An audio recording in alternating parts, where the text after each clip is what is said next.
Okay, I wanted to talk a little bit about the arpeggios exercise number 2 before we start discussion on glissandos.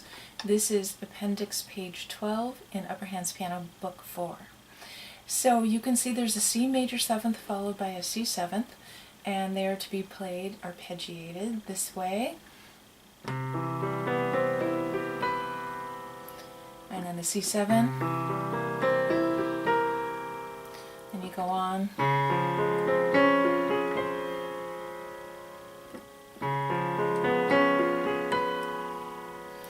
So the idea is that you are practicing them to make it sound nice and even. You want to hear each tone evenly. None of these notes in the 5-note chords should be longer than another. So you're practicing it slowly and evenly like that, and after a while you can try to start to speed it up a little bit. So instead of you push yourself to play it a little bit faster, a little bit faster, a little bit faster, like this.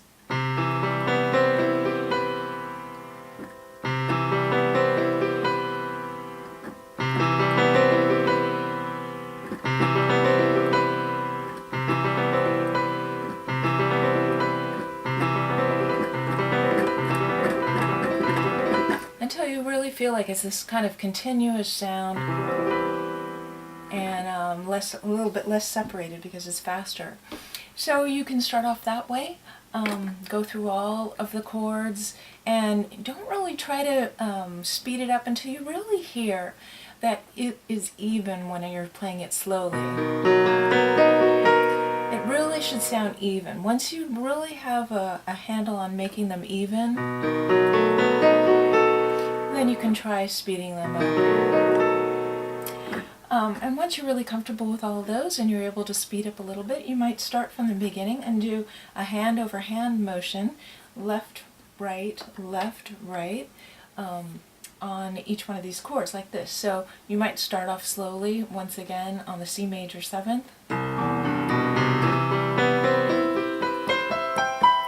And find a speed that you can play so that you can't hear the difference between each octave, so that there's no space between there and there and there. You want to get your hand over hand motion to become just sort of one fluid motion, so that there's no separation between this octave and this octave and this octave, like this.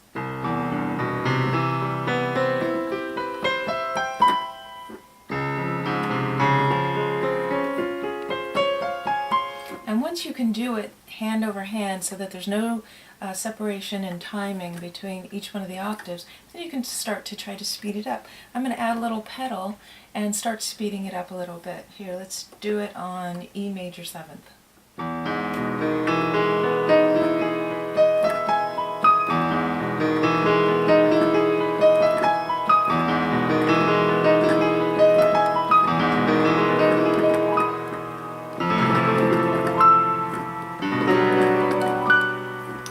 So that's always a good way to end a piece as well, when you end with a major 7th, hand over hand kind of arpeggiation. That's just a great way to end a piece, a popular piece or a jazz piece.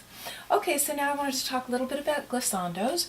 So to play a glissando, you want to kind of channel your inner Jerry Lee Lewis. When you're going up with your right hand, you're going to use your 3 and 4 finger, and try to just keep it on the nail. You don't want to start tearing up the cuticle, this part of your finger. So try to just keep it on the nail. Now this is a keyboard, so they're making kind of a lot of noise, but I'm going to put my pedal down and try it again. Okay, and when you're coming down, you use your thumb, and same thing, try to just keep it on the nail. And if you're using your left hand, you use your thumb going up, and your 3 and 4 finger coming down. Glissandos are really fun. I don't use them that much, but they're very showy and just kind of fun piano thing to do. So give it a try. Okay, thanks.